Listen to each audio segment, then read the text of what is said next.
Hi friends, I'm Anand Panchbhai at Engineers Classes, and today we're going to start with the next topic, which is transformers.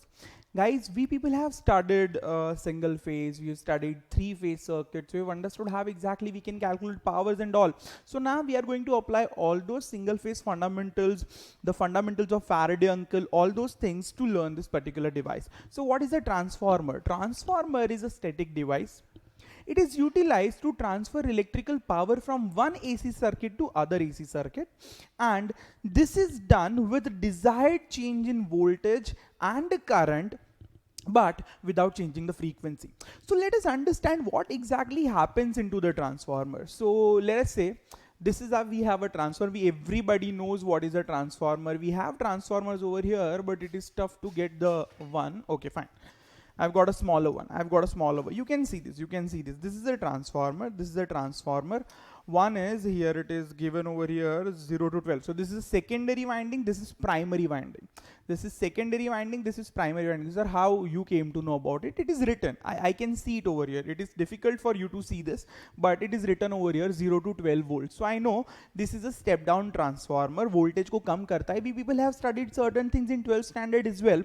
So we can say that this is our primary winding, this is our secondary winding. So similarly we have got a primary winding and we have got a secondary winding. Okay, so here we can say the windings are done like this, and we can see some core around it. So we can say that this is one of the types of winding. Here we can say this is the core, this is the magnetic core that we have, this is the magnetic material. We have done primary winding over here, we have done secondary winding over here. But in this case, what is happening? The outer part is core.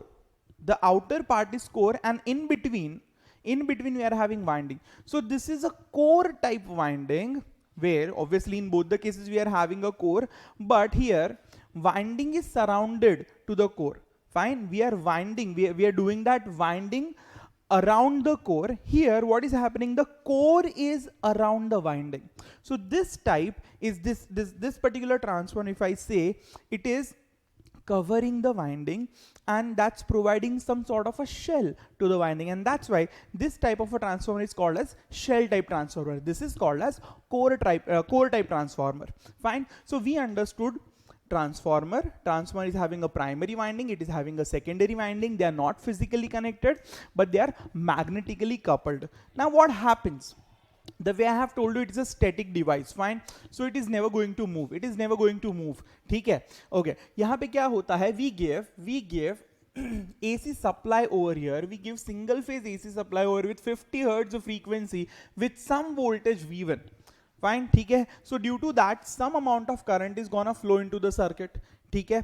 Due to this current, what will happen? The magnetic field is developed into the primary. So see, if the current is going in this direction, I can say that the magnetic field will be like this. So we have got a magnetic field generated in it, which is in this direction. Is it clear? Fine, okay. Now this magnetic field, we know that the way we are having current, similar will be the magnetic field. Current बढ़ता है, magnetic field बढ़ता है. Current कम होता है, magnetic field कम होता है. उसका मतलब ऐसा हुआ, जैसा करंट होता है वैसा मैग्नेटिक फील्ड होता है. So we can say that here my voltage is alternating, so my current will naturally be alternating, and as current is alternating, my flux will be alternating. The magnetic field which is generated over here is also alternating, and that alternating magnetic field is cut by the secondary turns what we have. According to Faraday's law of electromagnetic induction, we can say that n d phi by dt, the voltage is generated over here, and that voltage is our V2 voltage. Here we have given V1 voltage. Fine, and this secondary terminal, winding is connected to the load. Secondary winding is connected to the load.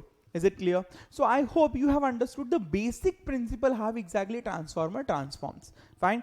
Acha, यहाँ पे the way I have told you, frequency is not changing. Fine. Naturally जितना frequency ये current develop करने वाला है, जितना frequency flux develop करने वाला है, मतलब the rate of change of flux is same over here as well. Because flux rate of, जितने रेट से यहाँ पे फ्लक्स बढ़ेगा उतने रेट से यहाँ पे फ्लक्स चेंज होगा. So we can say the frequency in both the circuits would remain same. Okay, and the way I have told you here, this is I1 current that I have over here. it transforms from one voltage level to other voltage level. Fine, it transforms it to from one voltage level to other voltage level. So we can say that here we are having less number of turns, we are having more number of turns, so maybe I'll be having more voltage in the secondary side. How exactly it happens, that we are going to see when we will derive the EMF equation of the same thing. So now we understood the basic principle of the transformer, and we've also understood that two types of transformers. One is a core type transformer, another is a shell type transformer. So we understood this thing. Now let's talk about EMF equation. Friends, when we talk about EMF equation, we know that what is the EMF? EMF is equal to d phi by dt. EMF basically is equal to d phi by dt. Okay, so I can say that average generated EMF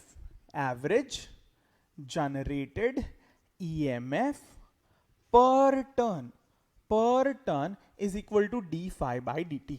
Fine, ठीक है, average generated EMF per turn is d phi by dt. When I talk about this voltage and current and flux, so I can say that the way my current is, I'll be having my flux. The way my current is, bagasa khake, I'll be having my flux. So we can say that my flux is like this.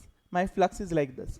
This is my field. Okay, this is the flux which is generated over here. This is phi max, this is phi max. Okay, this is 0, this is pi by 2, this is pi, this is 3 pi by 2, this is 2 pi. If I write theta over here, but if I'm writing chotu t, if I'm writing chotu t, so I can say that this is 0, this is t by 4, this is t by 2, this is 3t by 4, and this is capital T. Is it clear? Fine. So I can say that I want to find out change in flux with respect to change in time. So when my time is changing from 0 to t by 4, my flux is changing from 0 to phi m. Can you understand this? When my time is changing from 0 to t by 4, my flux is changing from 0 to phi m. When my time is changing from 0 to t by 4, my flux is changing from 0 to phi m. Is it clear? So we can say that d phi is phi 2 minus phi 1, dt is t2 minus t1, phi 2 it's phi m, phi 1 that is 0 divided by this is t by 4 minus 0. So we have got this is 4 phi m divided by t. Is it clear? So this is average generated EMF per turn. This is average generated EMF per turn. Guys, we know that 1 upon capital T is frequency. 1 upon capital T is frequency. So we have got 4 times phi m into f. So this is average generated EMF. This is average generated EMF per turn.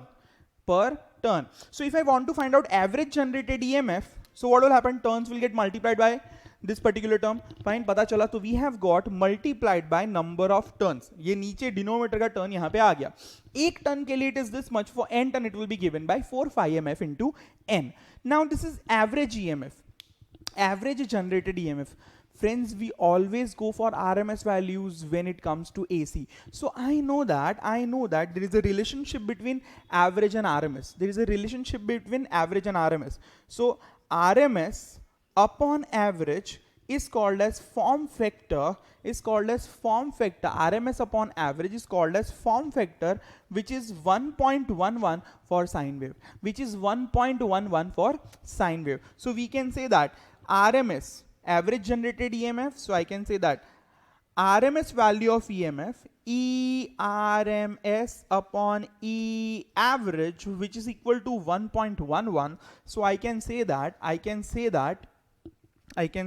ERMS, which is equal to 1.11 multiplied by E average. What is the value of E average? It is equal to 4 times phi m into f into n. So we have got 4.44 phi m f into n. So this is the value of ERMS. Fine. So whatever voltage ERMS, you can also write down E1 or V1 for now. Fine. So we can say that E1, which is equal to V1, which is equal to 4.44 phi m f into N1. If I want to go for secondary, we can say that E2, which is equal to V2, which is equal to 4.44 phi m F into N2, because phi m is not gonna change, neither your F is gonna change. So we can say that if it is E1, it is N1. If it is E2, it is N2. So we can say that from this discussion, we can write